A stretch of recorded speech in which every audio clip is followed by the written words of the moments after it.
এবার আল্লাহ দেখলেন সাইয়েদনা ইব্রাহিমের হৃদয়ের মধ্যে ইসমাইলের জন্য ভালোবাসা বেশি না কম? কত বেশি জানেন? সাইয়েদনা ইসমাইল যখন দুনিয়াতে এসেছে তখন সাইয়েদনা ইব্রাহিম আলাইহিস সালামের বয়স ছিল 86। কত? আপনাকে বাগেরহাটে 86 বছর বয়সে কারো বাচ্চা কাচ্চা হয়? হ্যাঁ, আছে এরকম পালোয়ান? আছে কেউ? নাই। সাইয়েদনা ইসমাইল যখন এসেছে দুনিয়ায় তখন সাইয়েদনা ইব্রাহিমের বয়স কত ছিল? 86। তার মানে 86টা বছর আল্লাহর কাছে কাঁদছে আর দোয়া করছে, আল্লাহ একটা সন্তান দাও দাও দাও, দেয় নাই। 86 বছর বয়সে যে সন্তানটা দিল ওই সন্তানের প্রতি মায়া, দরদ, মোহব্বত, ভালোবাসা বেশি না কম? আল্লাহ দেখতে চাইলেন ওই ছেলের জন্য মায়া বেশি নাকি আল্লাহর জন্য বেশি। আল্লাহ ডেকে বললেন, ইব্রাহিম দেখি হৃদয়ে কার জন্য দরদ আর ভালোবাসাটা বেশি।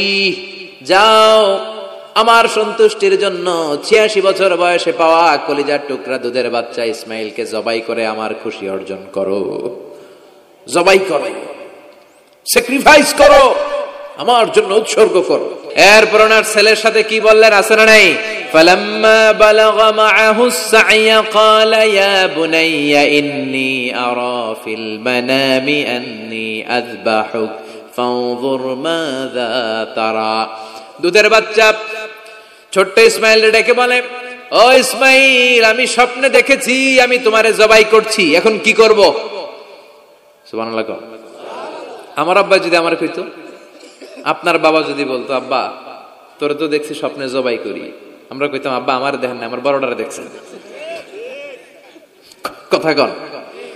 আমরা বলতাম, ছোটটারে দেখছেন, ওইটারে জবাই করেন, মাইজ্জাডারে করেন, বড়ডারে করেন, আইন আই হাইতান্ন।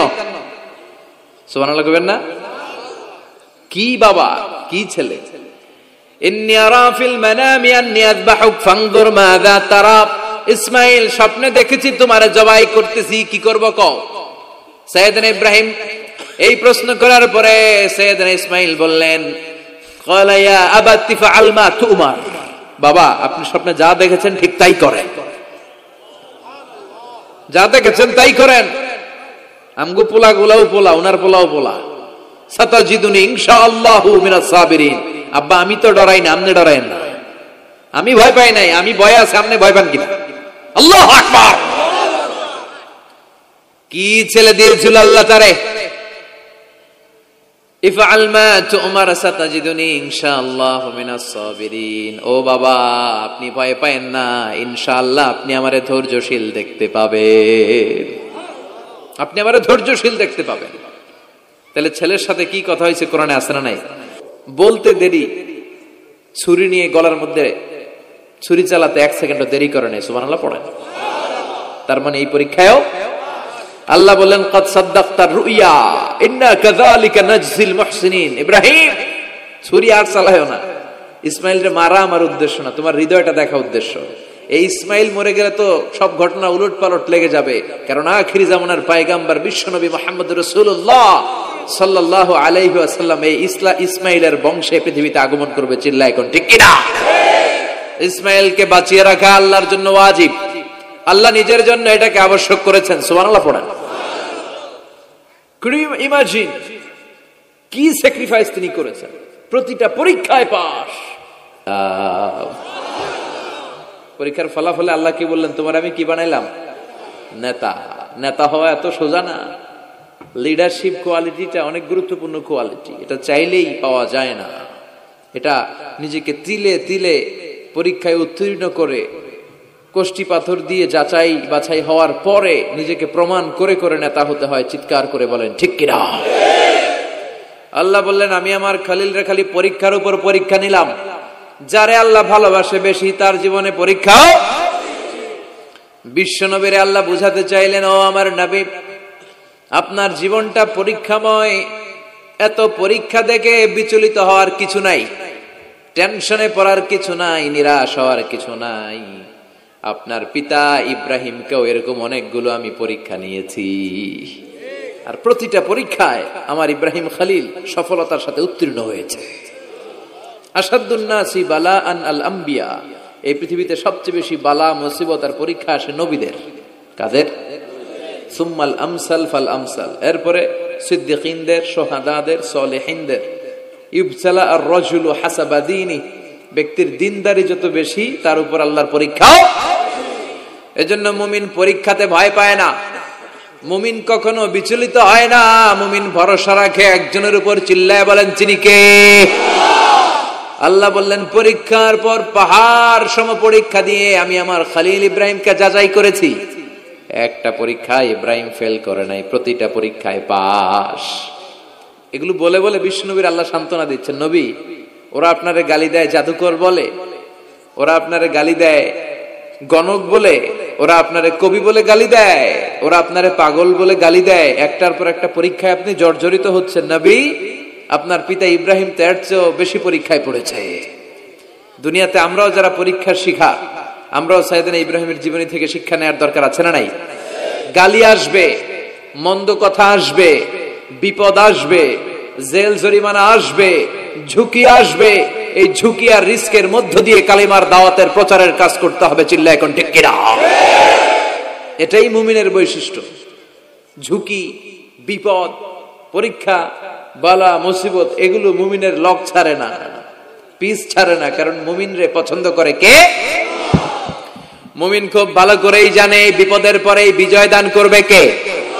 রাত্রি যত গভীর হয় সুবহে সাদিকের সময় কাছে আসতে থাকে, গর্ভবতী নারীর পেটের ব্যথা যত বাড়তে থাকে, নতুন মেহমান দুনিয়ায় আসার সময় ঘনাতে থাকে, তেমনি ইসলামের পক্ষে যারা কথা বলে তাদের উপর বিপদ, ঝুঁকি, অত্যাচার, অনাচার যত বাড়তে থাকে, কালেমার বিজয়ের সময়টাও কাছে আসতে থাকে, কাছে আসতে থাকে। এই নাজরানা আমাদেরকে দিতে হবে। পরীক্ষায় আমাদেরকে সাইয়েদনা ইব্রাহিমের মতো উত্তীর্ণ হতে হবে। জালিমরা বেশি দিন থাকতে পারে না, এটা ইতিহাস সাক্ষী। কথা বলেন? যারা জুলুম করে তাদের জন্য তো সাহায্য নাই, যারা মাজলুম তাদের জন্য সাহায্য। বদরের প্রান্তরে 313 জন মাত্র দরিদ্র, গরিব, মাজলুম সাহাবী, তাদের জন্য আকাশ থেকে ফেরেশতা দিয়ে নুসরাত সাহায্য করেছে কে? তার মানে মাজলুম আল্লাহর পক্ষে আর জালিমের বিপক্ষে, ঠিক কি না? জালিমের জন্য কোনো সাহায্য নাই, বরং দুনিয়ায় যারা জুলুম করে তাদের ক্ষমতা বেশি দিন থাকে না। ফেরাউন বেশি দিন থাকে নাই, থাকছে? নমরুদ বেশি দিন থাকে নাই, থাকছে? থাকতে পারে না। যারা দুনিয়াতে রক্ত ঝরায় এরা থাকতে পারে না, বরং যাদের রক্ত ঝরে তাদেরকে আল্লাহ বিজয় দিয়ে দেয়। আর যারা রক্ত ঝরায় এদের শেষ রক্ষাও হয় না, এরা জান নিয়ে পালাবার সুযোগ পায় না। কথা বলেন?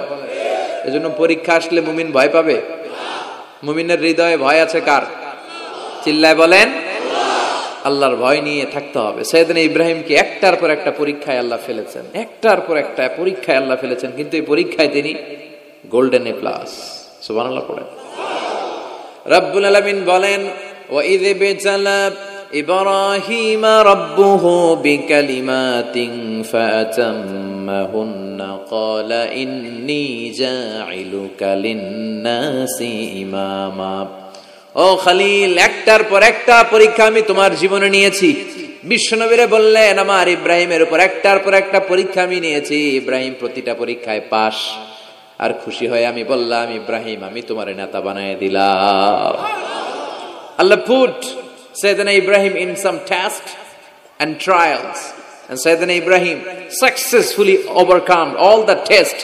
Allah said, Ibrahim, I'm gonna make you the leader. Ibrahim আমি তোর লিডার বানাই দেব, এই ফলাফল স্বরূপ তোমার আমি গোটা বিশ্বের নেতা বানাই দিব। I'm gonna make you the leader.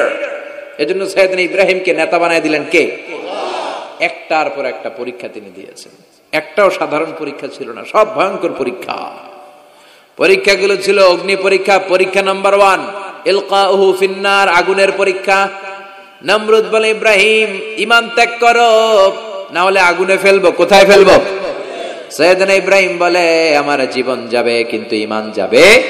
ঈমানের পথে অবিচল থেকে আমার মরণ যেন হয়। তোমারই কাছে মিনতি আমার, তোমারই কাছে মিনতি আমার, মহামহিম দয়াময়। ঈমানের পথে অবিচল থেকে আমার মরণ যেন হয়। পড়ে না আমিন। নমরুদ বলে ইব্রাহিম ঈমান ছাড়ো, তা না হলে আগুনে ফেলবো। ইব্রাহিম বলে জীবন যাবে কিন্তু ঈমান যাবে। তার মানে পরীক্ষায় পাস, আগুনে ফেলে দেয়া হলো, ঈমান হারা করতে পারে নাই নমরুদ। তার মানে আগুনের পরীক্ষা নাকি ফেল না পাস? পরীক্ষা নাম্বার 1। পরীক্ষা নাম্বার 2 আল্লাহ বললেন ইব্রাহিম কলিজার টুকরা সন্তান ইসমাইলকে আর প্রিয়তমা স্ত্রী হাজারকে মক্কার ধুধু প্রান্তরে রেখে আসো, যেখানে কোনো মানুষ নাই, কোনো পাখি নাই, কোনো প্রাণী নাই, কোনো খাওয়ার পানিও নাই, কেউ নাই, জনমানব শূন্য এলাকার মধ্যে ফ্যামিলির সবাইকে রেখে আসো, ইসমাইলরেও রেখে আসো, হাজারকেও রেখে আসো। কোনো টু শব্দ করলেন না।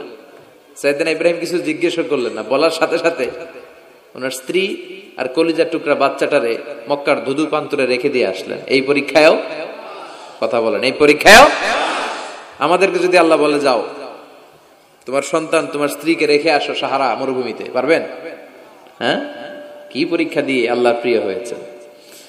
তার মানে আগুনের পরীক্ষায় পাস, ফ্যামিলি বিসর্জন দেওয়ার পরীক্ষায় পাস,